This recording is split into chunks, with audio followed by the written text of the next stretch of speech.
You never got it. And the mayor has something.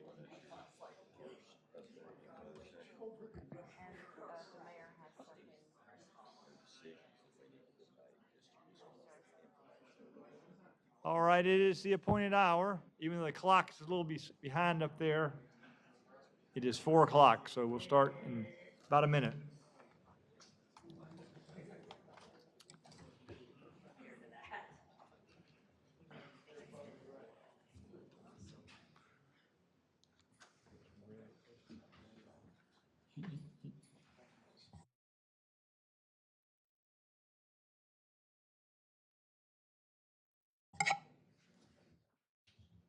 All right, welcome everyone, and we'll get started.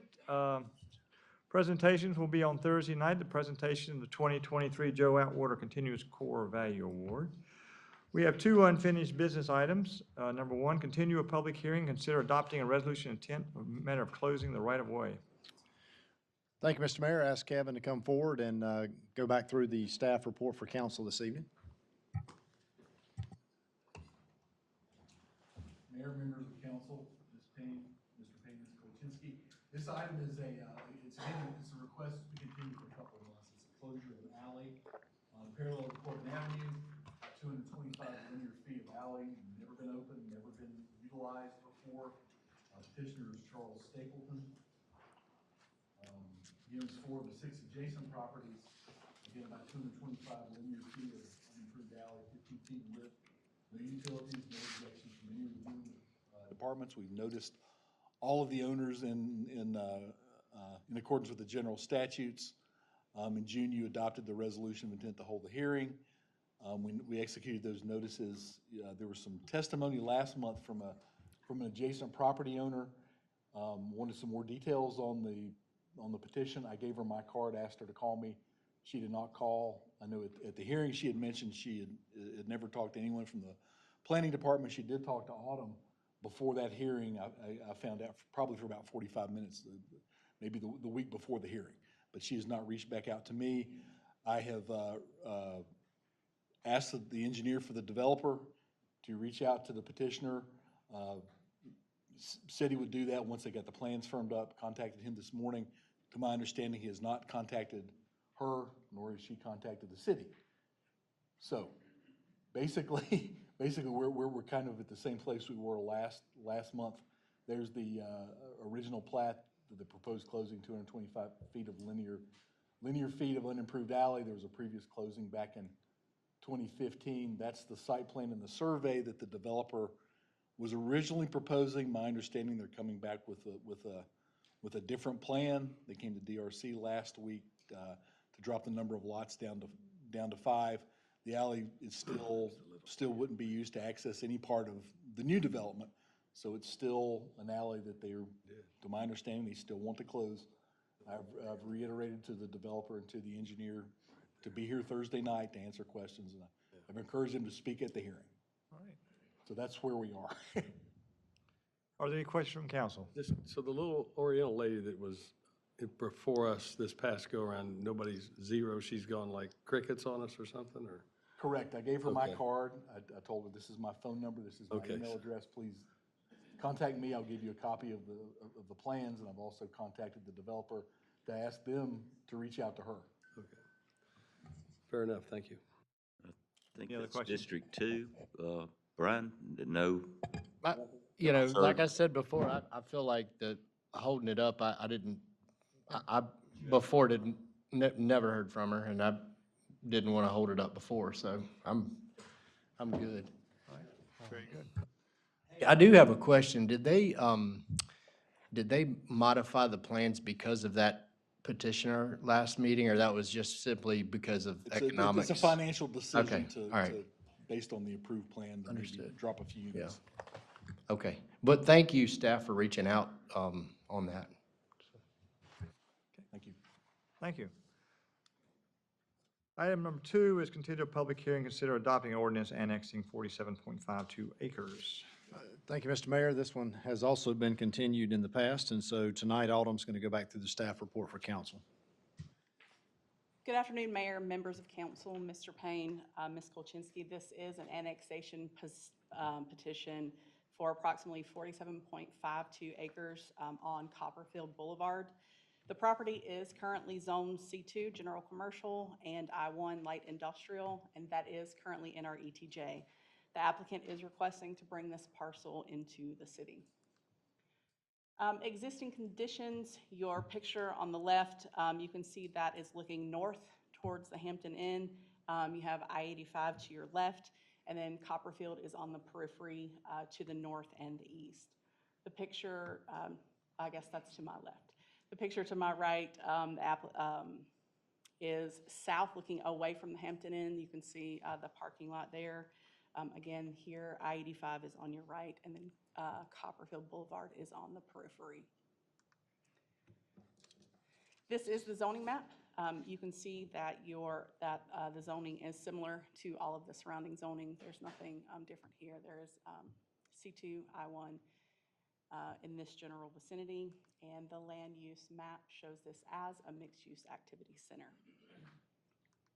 So your next steps are to consider this annexation request, and because this is in our ETJ, it does not need to go to PMZ because zoning is already assigned. If there are any questions, I'm more than happy to answer those. All right, thank you. Any question from council? Just quickly, there are two zonings that I saw on that parcel. Go back to that map, please. Is that going to accommodate the intended use of that as they come into the city? The C2 is, yes, and the So what I1 about the is I-1? wetlands. They don't know what they're doing with that yet. There are no. And they're not plans. going to petition any change there? They're not petitioning any change. It will remain as is. Is that two parcels? What's making that, how is that one, is that one parcel? It is one parcel. So how has it got two zonings on there? Yeah. Yes, back when Copperfield was developed, it was laid out before the interchange was actually completed. So the developer went through and put zoning lines in on these various spots where they thought it would be a good fit for industrial, commercial, residential, so forth. So it really never followed any parcel lines. It followed, sort of a long-term vision from the original developer of the. Okay. And that's going to accommodate what they want to do. Okay. Yes. Kevin, is this one of the few sites we have like that, the big parcel having different zonings throughout it? We have more than you would think. Oh, wow. A lot of them are in this area, though. Okay, thank you. Other questions? Nothing? All right, thank you very much. Moving on to new business, we'll have a downtown streetscape update by Paige and Kaylee. Public hearing, we have one public hearing, conduct a public hearing for case Z 1123. Thank you, Mr. Mayor. Call Alden back up for this one as well. Quick turnaround.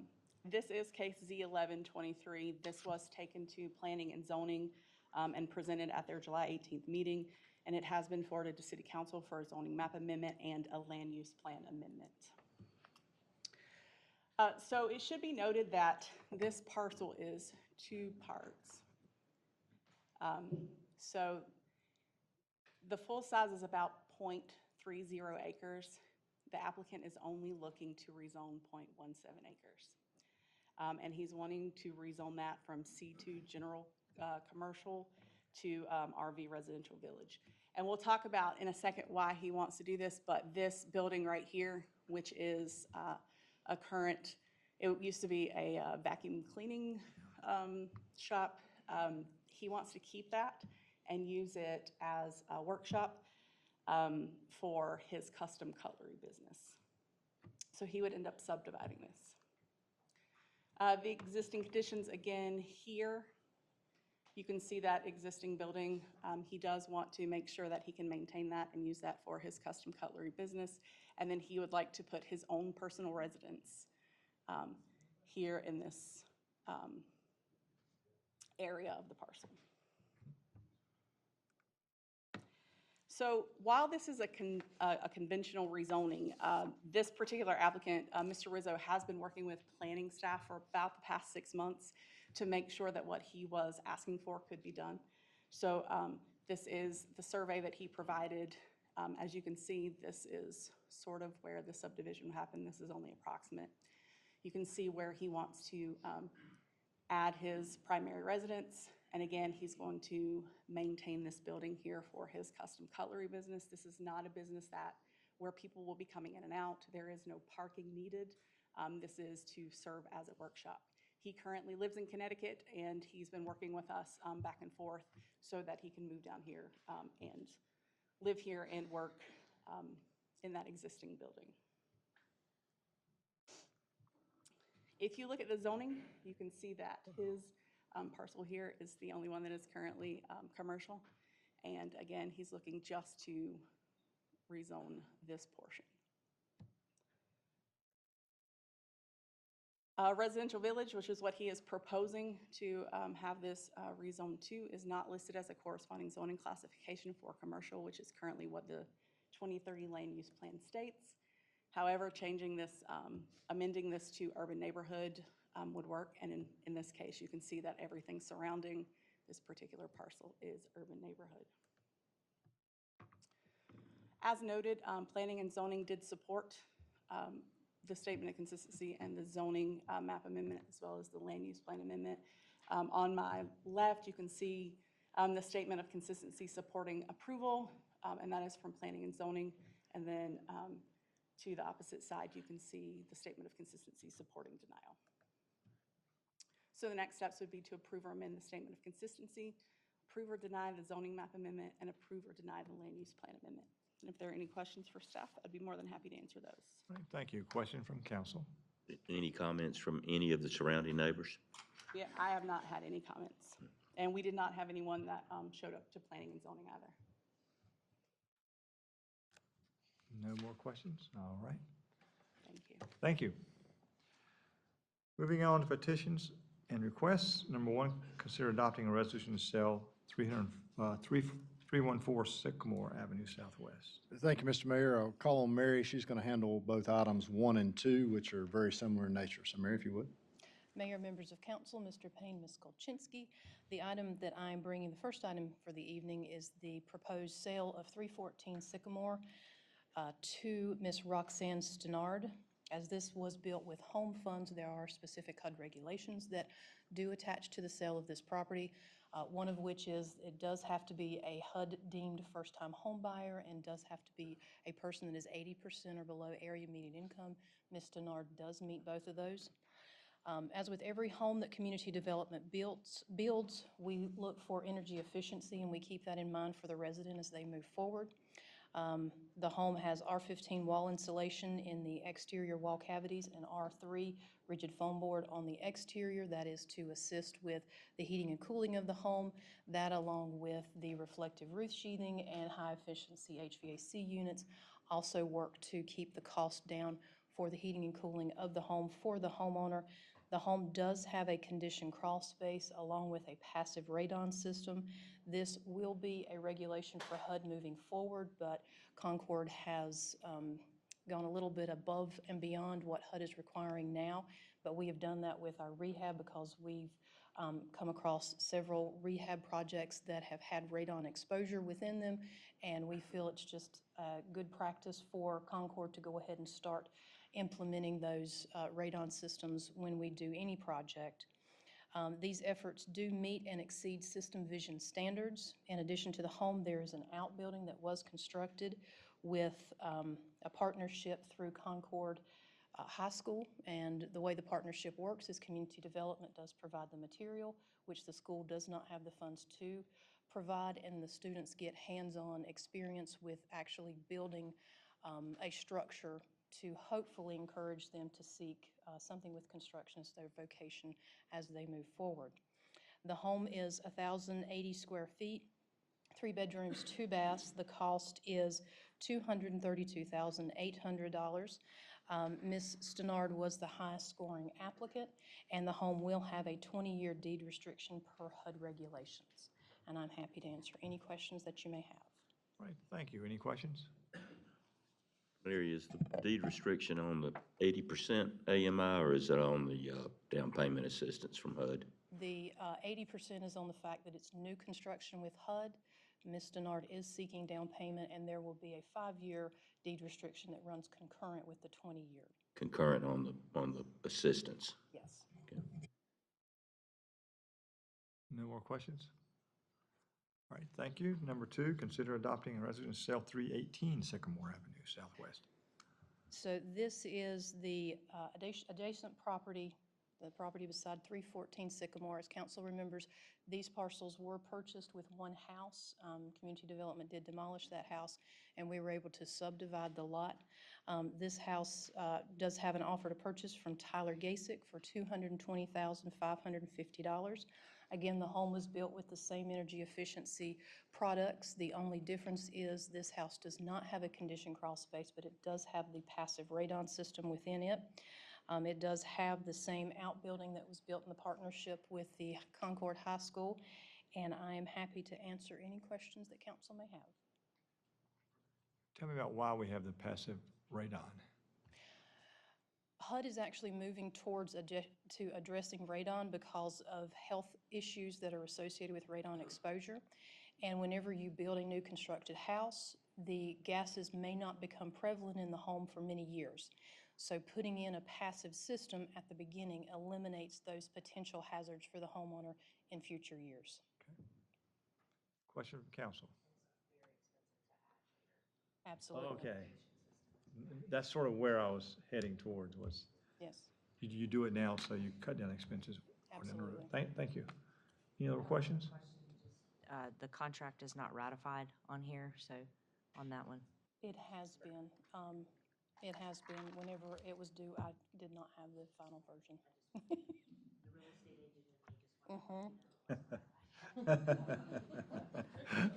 Don't worry, the staff with me freaked out too, but I said, we got time frames. Any more questions? All right, thank you very much.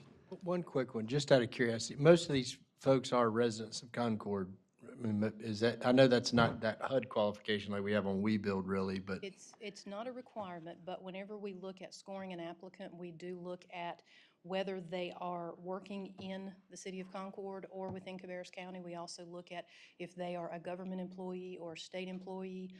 We also look at if they are active or non-active military or veteran.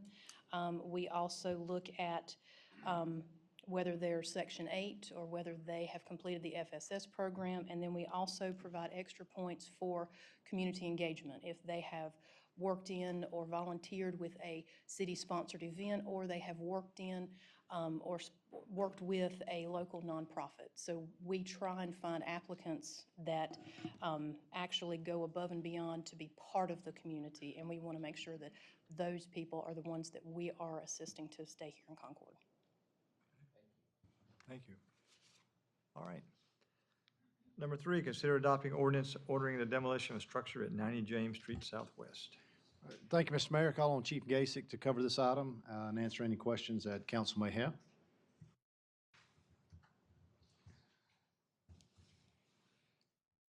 Good afternoon, Mayor, members of council, Mr. Payne, Ms. Kolchinsky. Pretty standard demolition. You can see that the structure is deemed to be dilapidated due to a fire. The chronology of how we got to where we are today is in the agenda item. The owner refuses to bring the structure into compliance and is not willing to demolish it, so we will facilitate that for him and then place a lien on the remaining parcel. Thank you. Any question from council? All right. Okay, Thank you very much. Number 4, consider adopting a resolution providing issuance of a not-to-exceed $42 million Concord, North Carolina general obligation. Thank you, Mr. Mayor. Call on Jessica to come forward. This is, I believe, the last step before we issue the first tranche of general obligation bonds for our Parks and Recreation project. So, Jessica. Good afternoon, Mayor, members of council, Mr. Payne, Ms. Kolchinsky. Yes, we are ready to issue the first round of GO bonds as those projects are getting ready for actual construction and starting to see those come to fruition. So this is the referendum to authorize us to move forward with issuing those bonds. Just to give you a little background on kind of where we are with that, we are in the process of getting the POS ready to be published out there for a sale date of August 22nd.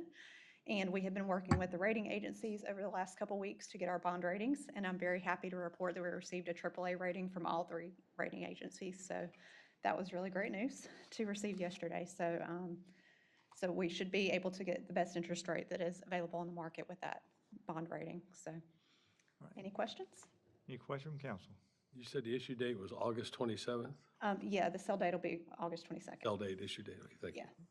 This is the largest amount of money we've spent on anything in the last whenever, ever. Fairly large. I mean, this is this is 42 million. Yeah. Good job, guys. And we thank our Thank you. citizens for approving the And bonds. just to make sure too, I know when we started talking about the bond referendum and everything, interest rates were significantly lower. And we erred on the side of, I kept kind of talking about, we talked about how rates were going up. Are we still are the interest rates during this issuance expected to be similar to what we projected for our budgets in the future? Yeah, we have, all the numbers that we've been receiving from our financial advisor have still been using 5%, which is what we've been using the entire time. We won't know until the sale date exactly what rates we can get, but they do not anticipate it being higher than that. So we are using that number to be conservative.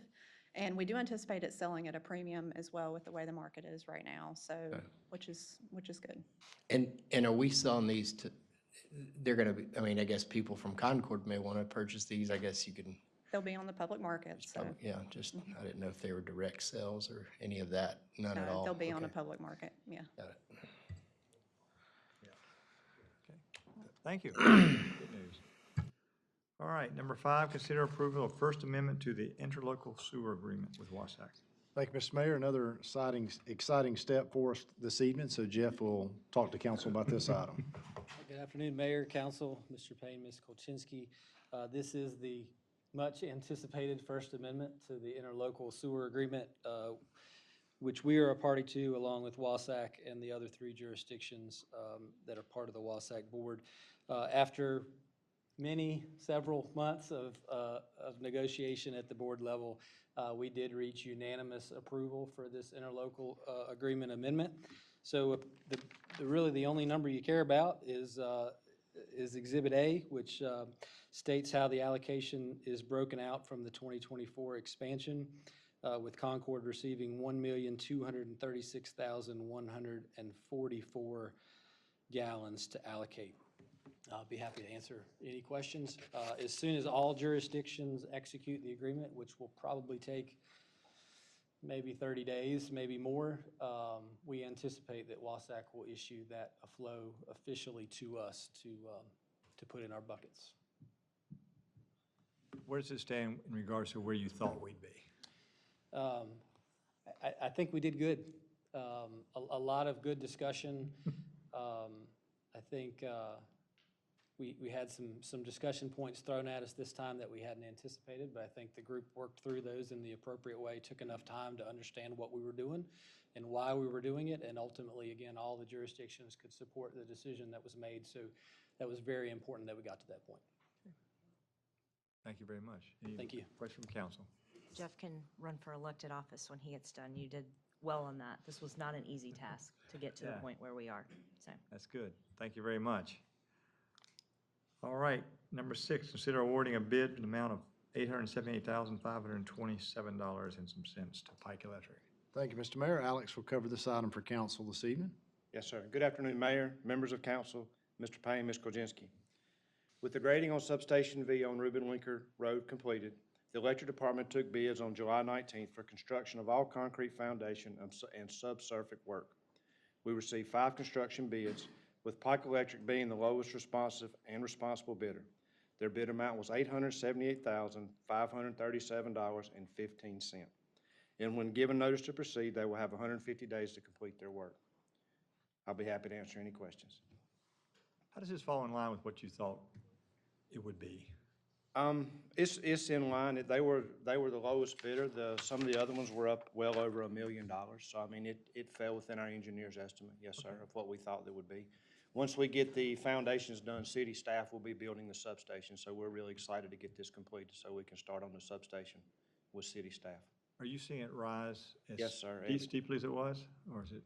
It's still rising, Still yes, sir. rising? I don't think it's as steep a trajectory as it once was, but it's still rising, yes, sir. All right. Question from council?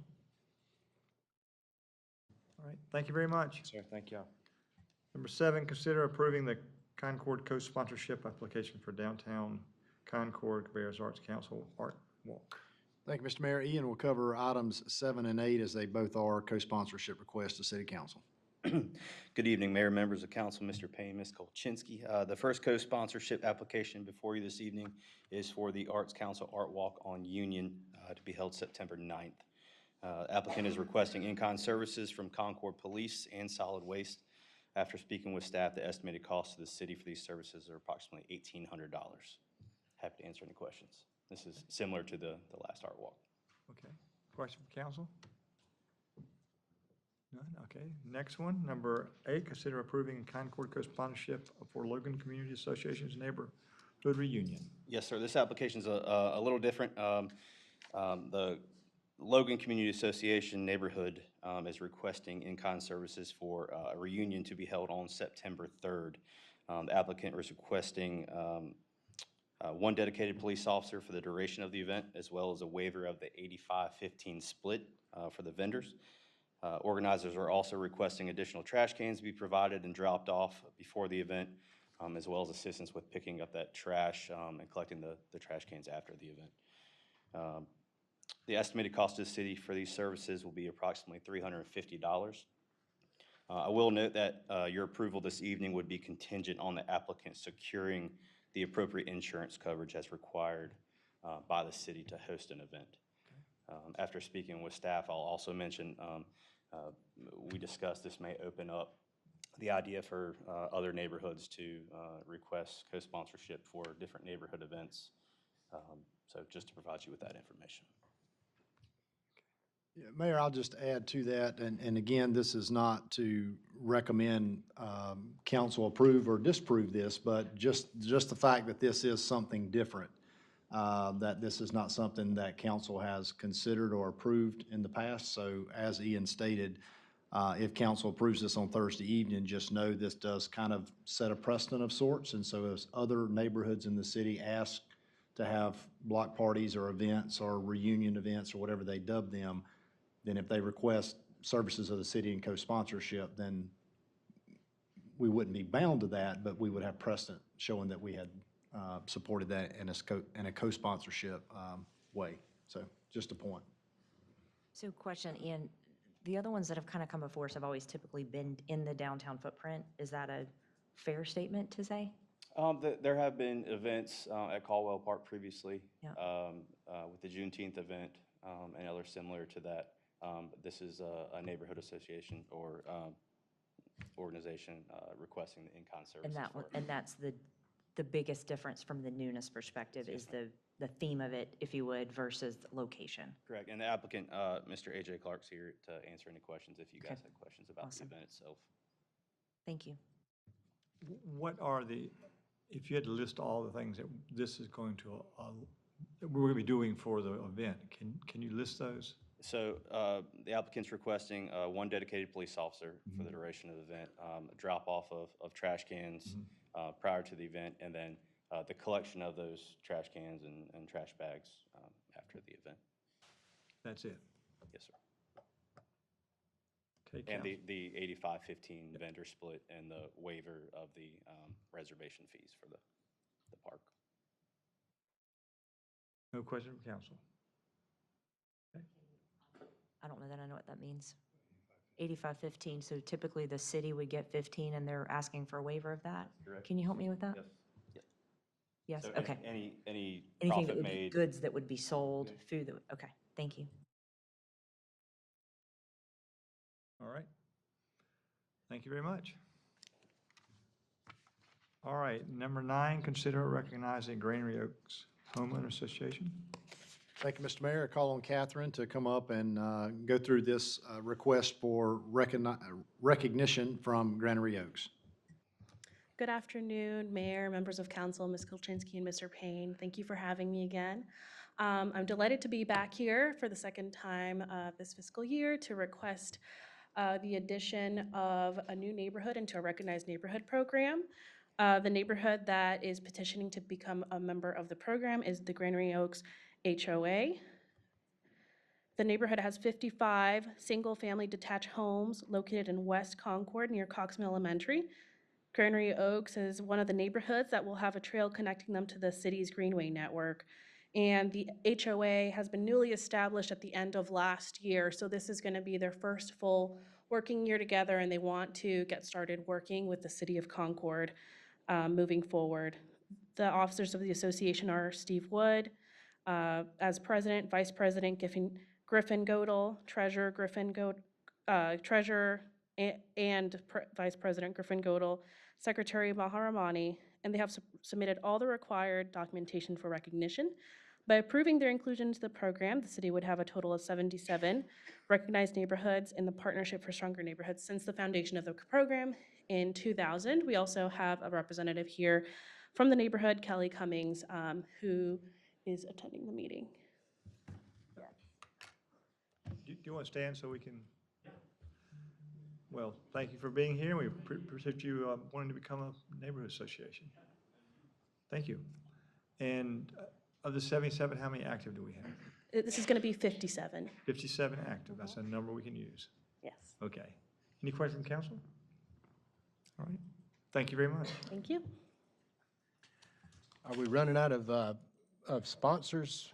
Lloyd, Not yet. seems like we've got liaisons. is Not what I yet. meant. We still have enthusiastic staff members that are stepping up to Glad that they're volunteer in this way. enthusiastic. So a lot of the staff members enjoy doing that. That's correct. Yes, sir. That's good.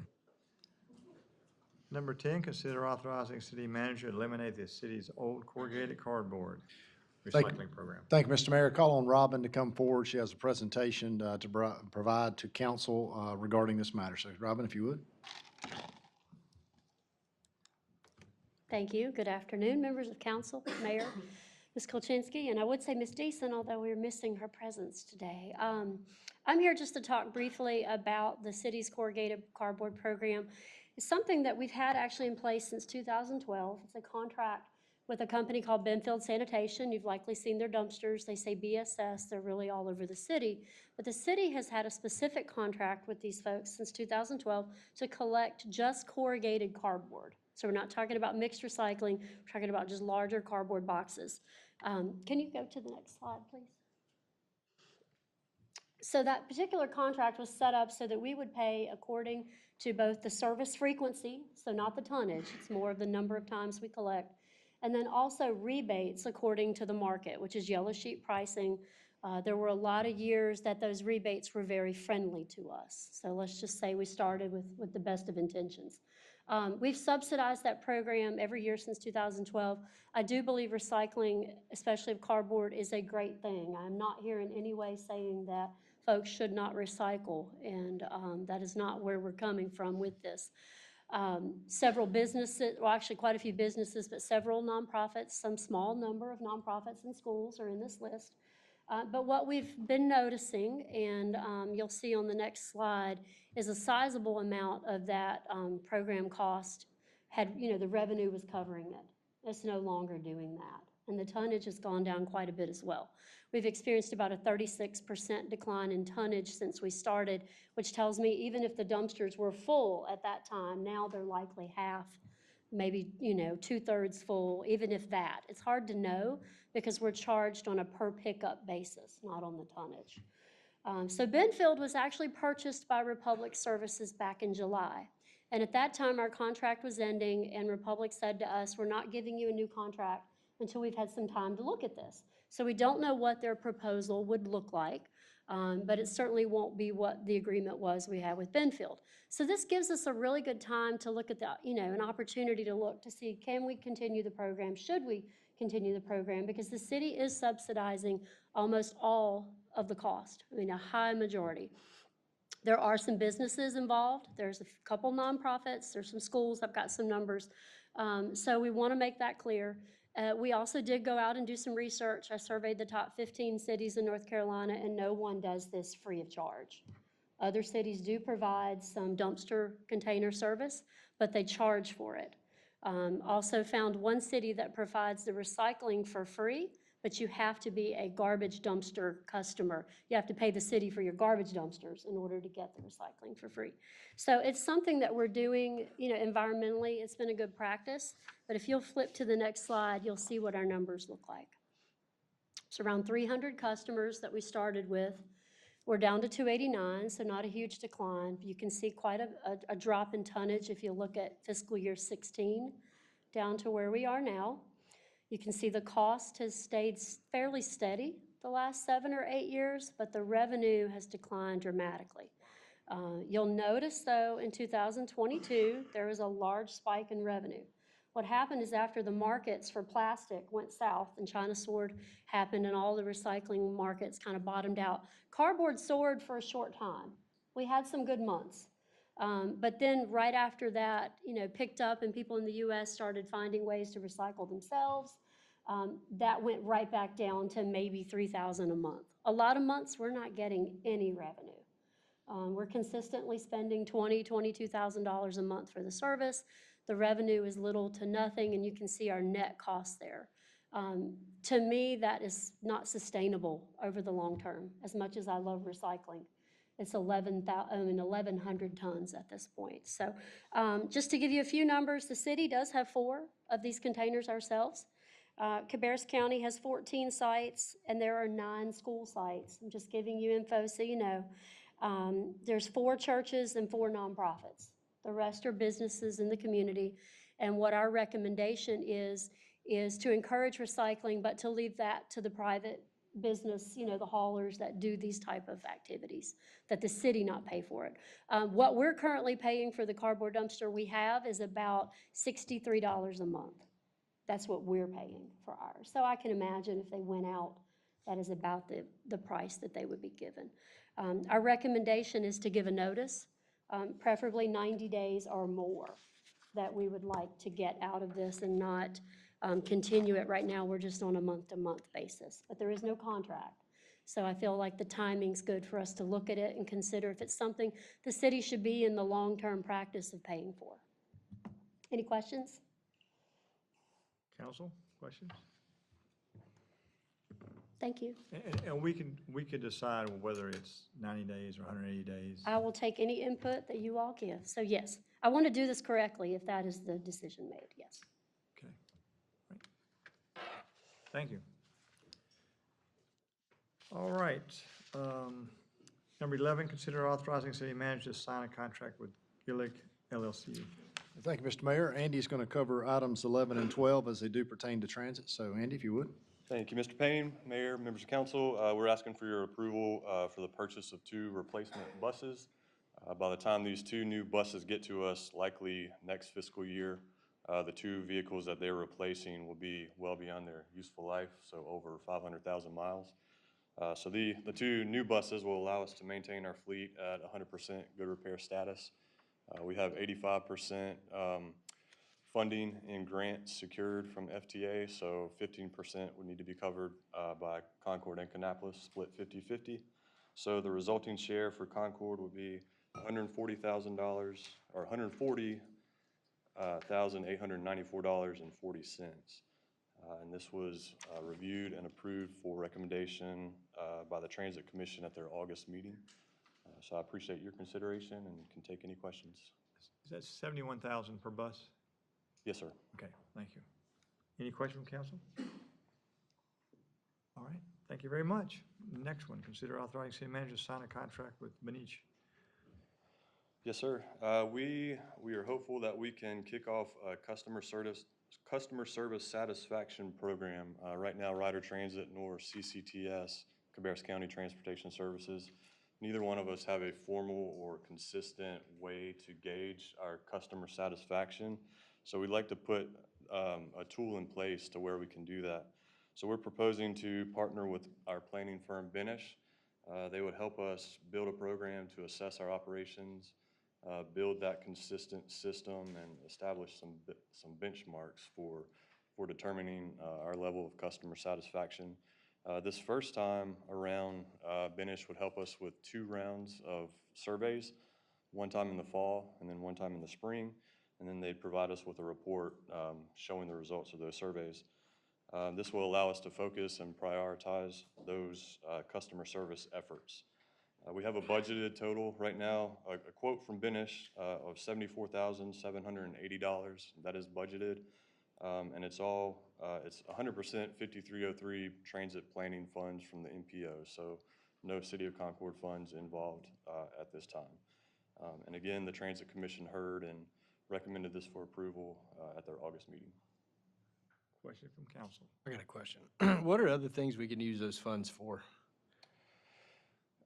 Anything involved with transit planning. So in the past. Has to be planning specifically. Yes, sir. In the past, we've used it for our Cabarrus County Public Transit Master Plan. We've also, I believe, put a portion of those towards the consolidation study. Does it carry over, or is it always in our pocket? I'm not sure if it carries over or not. I think it carries over for 1 year, if I'm not mistaken. There is a time frame on it, so you can carry it over, but not in perpetuity. Gotcha. Yeah, and just like what kind of examples of things, I mean, would you hear from, I mean, what is this Finnish company saying that they're gonna give, I mean, what, the end result, I mean, what do you hope to accomplish from We'd like to spending take this a look money? at everything under the constraints of what we currently do. So we already know that our customers would like to see extended service, more routes, earlier times during the day, later times during the day. That's not necessarily what we're looking at. We would like to know how we're doing at what we're doing right now. Like, how are our drivers treating you? What is our customer service window environment like? Are the buses clean? That sort of thing. What sort of amenities that we have do you appreciate? Which ones do we not need? It's an expensive Andy, just survey. From our meeting, to be clear, Finnish will develop the survey questions and staff will review for approval. That's correct. We don't have those questions solidified yet, but we will review them and solidify them. I kind of questioned this a little bit too. I realize we're not paying anything out of our funding. We're signing, I guess Lloyd's signing it because of the way the process works, I think, and the way the agreement works. My question was sort of about, would be along the lines that Brian's asking, can the money be used for something else? I also saw this as, could it be a project that RCCC could even run for us, or something of that nature, versus spending $75,000 on it? And using that money for something else. So it was a similar process, so just food for thought. Did we even look at it that way? Or did the commission look at it that way? No, we did not. Okay. And I'm thinking, just from a survey perspective, you want somebody that can actually be accurate at calculating the data and crunching the data. So I support that a professional consulting company I trust you. do Okay. the survey. Right, thank you. Thank you. All right, number 13, consider authorizing city manager to negotiate and execute a contract with Richard Burge Incorporated. Thank you, Mr. Mayor. Call on Rick from the engineering department to come up. He's going to cover items 13 and 14 for council this evening. Good afternoon, Mayor Luge, members of council, Mr. Lloyd, Ms. Kolshinsky. Before you is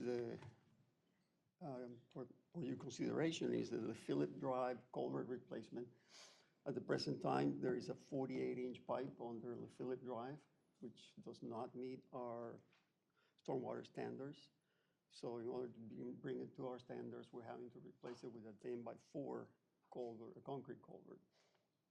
So we had 8 bidders. We bid this under the formal bidding process. We had 8 bidders, and the lowest was Richard Burge Incorporated in the amount of $898,023.12. The project is under budget. So, Thank you. any questions on that? Any questions from council? Thank you. Moving to number 14, authorizing city manager to negotiate and execute a contract with J.D. Goodman Company. Yes, this item is for the Dorton Park renovations. This is part of the bond package. If you can see in the slides I'm going to go and touch on the different elements of the renovations, and then Sheila will come up and talk more about the details of it. One of the main components is the stream restoration of Afton Run. There will be 2 new steel bridges. There at present time are 2 wooden bridges, and they will be replaced with 2 new ones. There is also improvements to the play fields. There will be a new bathroom on the west side of the creek. There will also be improvements to the existing bathrooms. There will be the addition on a playground adjacent to the tennis courts. There will be also the additional 36 new parking spaces that will give us a total of 104. And we presently have 68. We'll be resurfacing the tennis courts, and we'll be adding what you see in the light green. All those will be new greenways. And also, there will be walking trails and the addition of 18-hole disc golf course. So the project was bid on the formal bidding process. The first time we had 2 bidders, and we couldn't open the bids. We returned the bids to the bidders and waited according to state law, and rebid the project, and we received the same 2 bidders the second time, and the lowest bidder was J.D. Goodrum. So the project total is $4,893,191.36. And this includes the 2 alternates that we had in the project, and we're still under the budgeted amount. Say that last part again. You said it was under the budget amount? It's under. Under. Under. Yeah. Okay, that's, Mhm. and when we were doing the bond package, that was kind of around our estimate. The budget for this project, we had a budget for this project, and we're under that budget. A question for Terry Crawford. This is your neighborhood. You feel good about this? I do. And when I saw this on here, I was privileged, I think, that we're getting ours a little earlier than I expected. But yeah, I do have one petty question though on this. The tennis courts, what exists up there as far as drawings are concerned, what's the little bitty one on the left? I believe that's it. Is that pickleball? Yes, No way. yes, sir. Oh, okay, good. We're gonna resurface, they're gonna remain 3 tennis courts. 2 will have 10 and under for our lessons, and we're gonna restripe the other one, and it'll be tennis/pickleball. Very good. We appreciate that in our neighborhood, yeah. 36 parking spaces over there. Yeah, that was always been a question, but. Hey, Sheila, other than having extra lines on a tennis court, this is just a question that I don't know. Why wouldn't you stripe everything to be versatile between cricket and tennis? Is it just because it's kind of cluttered? You mean pickleball? I meant cricket. What did I say? Pickleball? Cricket. Oh, yeah, pickleball. There's a little Pickleball, difference sorry, there. pickleball. For lessons, if you do 10 and under, it'll conflict with pickleball, which will conflict with tennis. So then you would have 3 lines, and you need to stay with 2 in order to be able to play. Oh, gotcha. And make it easier, Get because too confusing. if you look at 10 and under and you look at pickleball, the lines are really close together, so it's hard to gauge whether it's in or out. Gotcha. Understood. Thank you. Andy, to answer your question, we're blessed to be able getting this going. So the neighborhood really appreciates the pickleball court. I trust me, so thank you. And I think the neighborhood will be very excited about a restroom on that side, so they don't have to go back over, especially for runners and walkers. It'll make the park more convenient. And old men. What's the construction schedule anticipated, Sheila? It's 1 year. 1 year? Our goal is to have it, once we give a notice to proceed, the plan is to close the park in its entirety, with the exception of the Afton Run Greenway. We'll put up a silt fence. It'll end up having to be a turnaround. The neighborhood will still be able to access it on sidewalk off of Burke, but close the whole park so we can get in, do the grading that needs to be done, no extra mobilization cost, and get the park done within 12 months. The forward parking lot will be literally closed. All the pavilions, everything will be shut down. Okay. Yes, sir. Okay. And then in phase 2, which is the second part of this, some of that timeline will be based on the true concrete dates from NCDOT for the widening of Poplar 10. Yeah. That budget amount, if you look at what you guys was originally given was around a little over 7 million.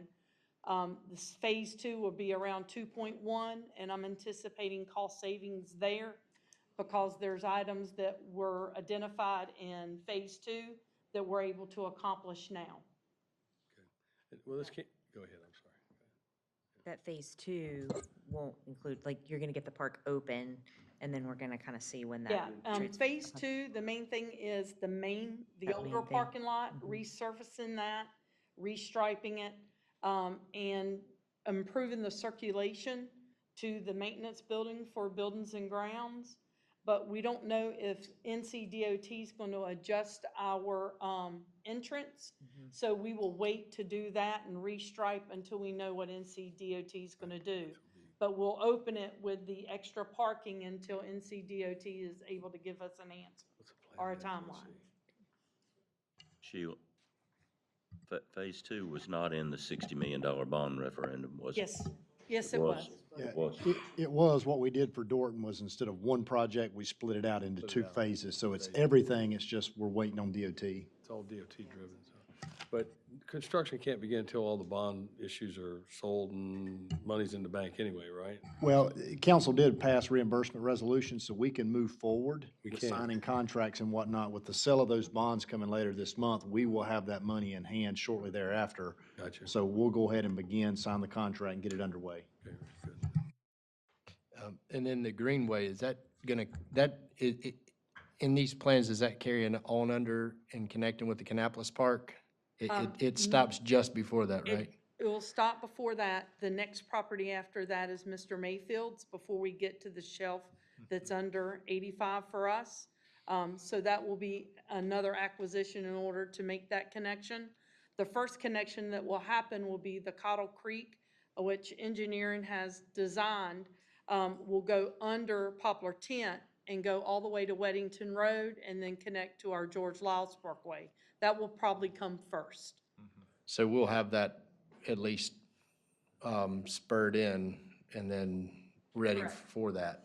Correct. But as part of this, though, that Greenway's gonna extend almost to 85 up there on the north, I mean. It'll come short. It'll go right up to Mr. Mayfield's And property. have we made attempts, kind of the old thing while we're at it, the most expensive 4 words That of? trail, what's there now is, like crushed granite screenings. It stops at the Half Moon. We're gonna take it to the property and have a turnaround point. But Mr. Mayfield, has not indicated that he is willing to sell that property to the city at this time.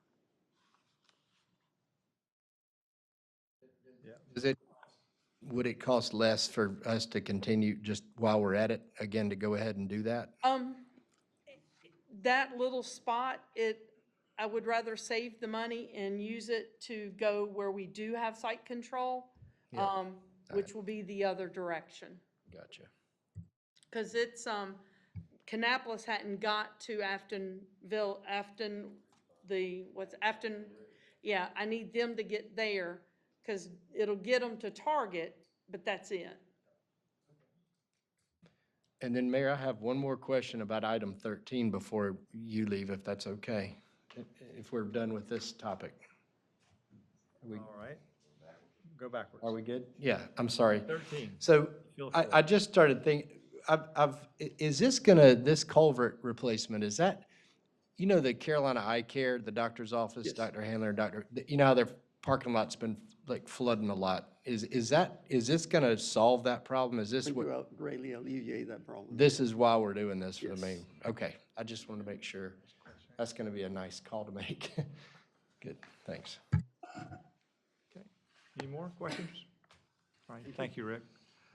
15, consider authorizing city manager to negotiate and execute a contract with DR Reynolds Company.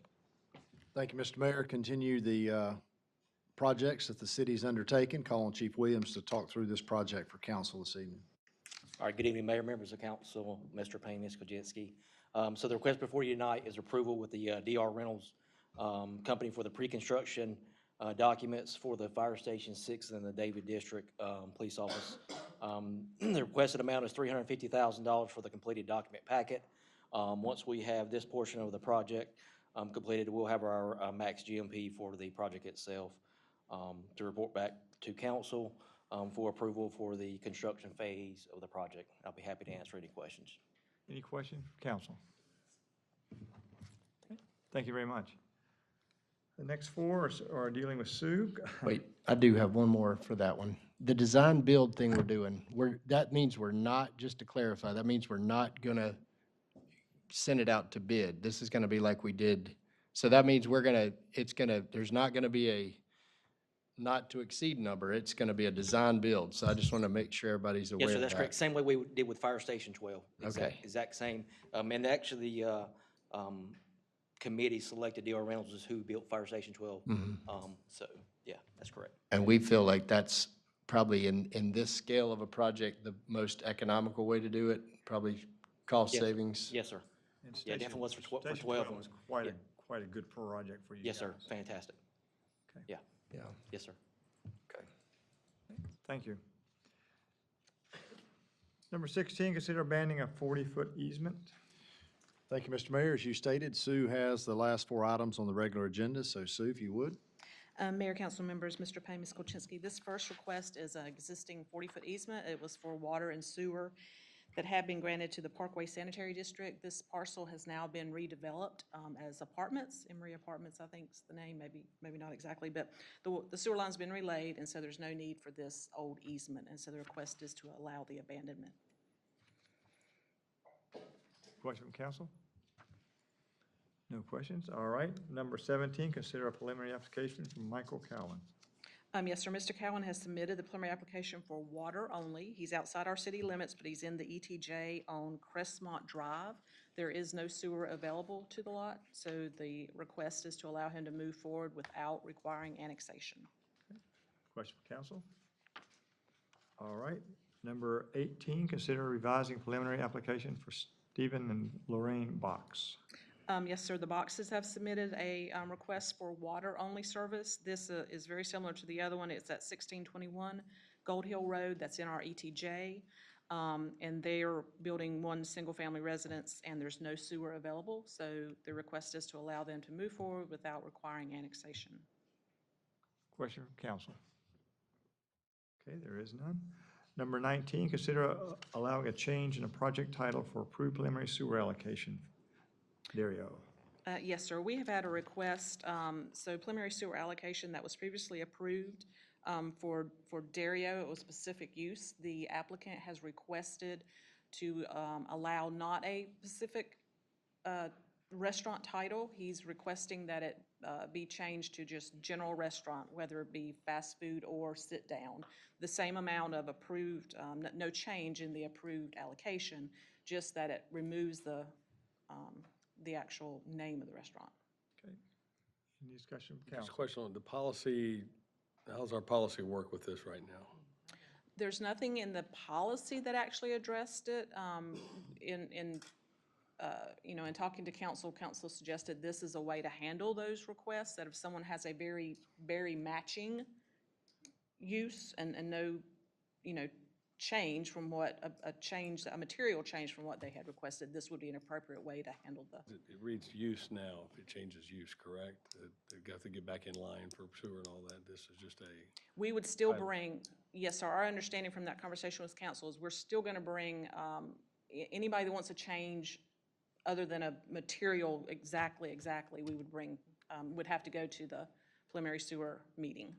Yeah, I think that in the small group session, in the work session, second work session, we talked a lot about this and how, just to clarify to everyone, this is a very unique circumstance where I think had the developer not used a specific restaurant in the title, it would have been a moot point. So I feel like this is like a good exception in this matter, as to not make them go back through the process, because there's really not any fundamental change whatsoever other than the name of the restaurant. So I don't think this even sets a precedent, and I'm happy with that. Yeah. And do we see it as a case by case? Just on this circumstance. On this circumstance, yes. Were y'all in Scotland during that time when we had this? Ireland? Ireland, No, sorry. we Yeah. left right after that. Yeah, so I'll just kind of we talked a lot about the differences between different cases, and I think out of all the ones that Sue listed, Yeah. this Just push it stood out down. as just very, very picky if we were to make them go. I mean, I think we're holding the line on everything else for the most part, but this was just one particular case that we just wanted to put on the agenda because we felt like it was, Yep. Yeah. Yep. That's the reason I brought it up, just to make sure everybody was clear on what we walked away from that meeting talking about. Yep. And, Jennifer and I were talking about it down here, that, change of use is one thing, change of titles, really nothing to speak of. We decided that, so. I have one more thing, that graph that you guys put together is fantastic. I handed that out at the office because there's a lot of people that are listing commercial properties. And I wanted them to understand that this could trigger that change of use and all that. So that's been very helpful. Thank you for doing that. Any more questions? All right, any items on the consent agenda that need to be removed? There are no items to be removed, so before we go any further, you'll be seeing in the next month some more requests for mayor golf tournament funds. And just review with council what the 4 criteria are, and if you have any entities that would like to be a part of this. Number 1, it is a 501c3 that's in good standing. Number 2, 60% must go for residents of Concord. Number 3, generally 18 years or less in age. So those are the 3 major things, that if you have an entity that comes up and asks for funds, that's the requirements to even be considered.